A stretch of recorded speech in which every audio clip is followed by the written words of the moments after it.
Shalom. Devosi 1 Samuel pasal yang ke-6 ayat 1 sampai yang ke-10. Demikian firman Tuhan. Setelah 7 bulan lamanya tabut Tuhan itu ada di daerah orang Filistin, maka orang Filistin itu memanggil para imam dan para petenung, lalu berkata kepada mereka, "Apakah yang harus kami lakukan dengan tabut Tuhan itu? Beritahukanlah kepada kami bagaimana kami harus mengantarkannya kembali ke tempatnya." Lalu kata mereka, "Apabila kamu mengantarkan tabut Allah Israel itu, maka janganlah kamu mengantarkannya dengan tangan hampa, melainkan haruslah kamu membayar tebusan salah kepadanya.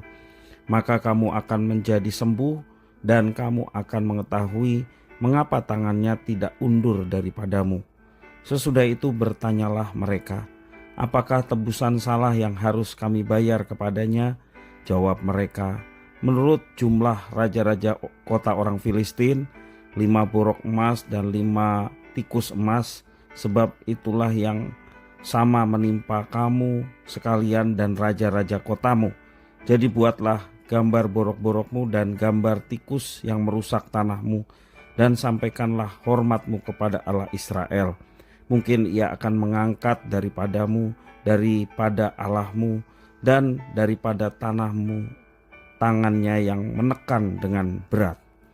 Mengapa kamu berkeras hati sama seperti orang Mesir dan Fir'aun berkeras hati? Bukankah mereka membiarkan bangsa itu pergi ketika ia mempermain-mainkan mereka?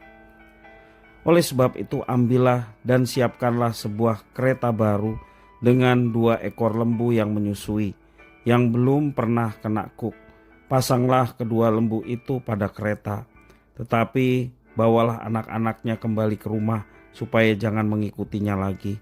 Kemudian ambillah tabut Tuhan, muatkanlah itu ke atas kereta dan letakkanlah benda-benda emas yang harus kamu bayar kepadanya sebagai tebusan salah ke dalam suatu peti di sisinya. Dan biarkanlah tabut itu pergi. Perhatikanlah, apabila tabut itu mengambil jalan ke daerahnya, ke Bet Semes, maka dialah itu yang telah mendatangkan malapetaka yang hebat ini kepada kita. Dan jika tidak, maka kita mengetahui bahwa bukanlah tangannya yang menimpa kita. Kebetulan saja hal itu terjadi pada kita. Demikianlah diperbuat orang-orang itu. Mereka mengambil 2 ekor lembu yang menyusui, dipasangnya pada kereta, tetapi anak-anaknya ditahan di rumah. Demikian firman Tuhan.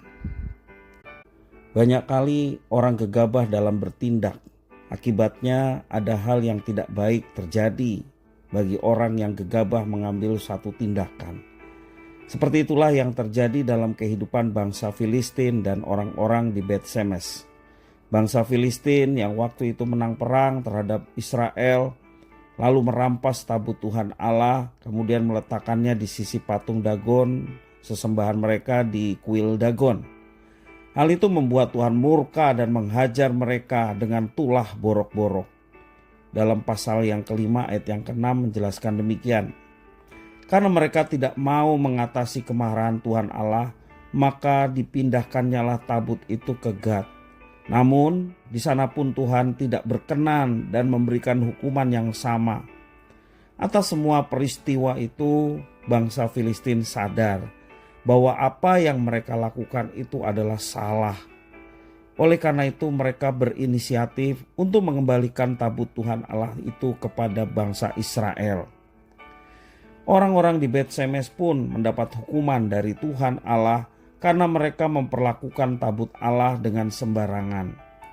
Ayat yang ke-19 menjelaskan bagaimana orang Bet Semes memperlakukan dengan sembarangan.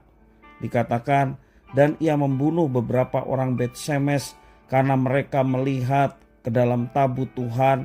Ia membunuh 7 orang dari rakyat itu, rakyat yang berkabung karena Tuhan telah menghajar mereka dengan dahsyatnya. Namun pada akhirnya mereka sadar akan kesalahan mereka.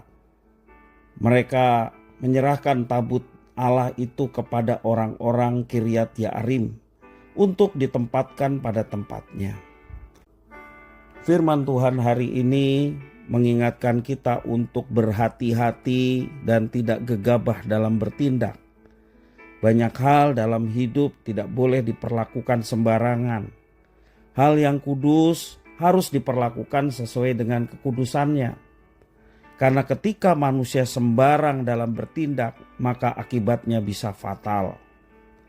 Marilah kita senantiasa bertindak hati-hati dan bijaksana terhadap segala hal, karena Tuhan Allah menciptakan semua dengan aturan main dan karakternya masing-masing.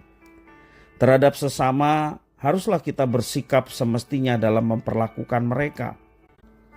Demikian pula terhadap ekosistem alam semesta dan masyarakat di sekitar kita. Kita harus mengenal semua itu lalu bersikap dan bertindak dengan semestinya. Sikap dan tindakan sembarangan akan merusak relasi antar manusia dan juga alam semesta. Marilah kita sebagai umat Tuhan, umat yang dikhususkan oleh Tuhan untuk melaksanakan apa yang dikehendaki dan dirancangkan olehnya, mari kita memperlakukan sesama ciptaan Tuhan dengan sepatutnya.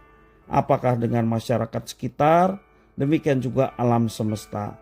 Dan tentunya ketika kita menjaga relasi itu dengan baik, oleh karena ada visi yang Tuhan taruh dalam hidup kita, supaya sedapat mungkin banyak orang kenal Tuhan melalui sikap hidup kita, kita harus menjaganya dengan baik. Baik dalam tutur kata, dalam sikap hati maupun tindakan yang kita lakukan setiap hari. Sehingga nama Tuhan dimuliakan dan relasi baik dengan sesama dan alam semesta ini dapat berjalan dengan baik. Nama Tuhan dimuliakan. Kita berdoa supaya Tuhan memampukan kita untuk dapat memperlakukan semua hal yang semestinya sebagaimana yang Tuhan kehendaki dalam setiap kehidupan kita. Tuhan Yesus memberkati.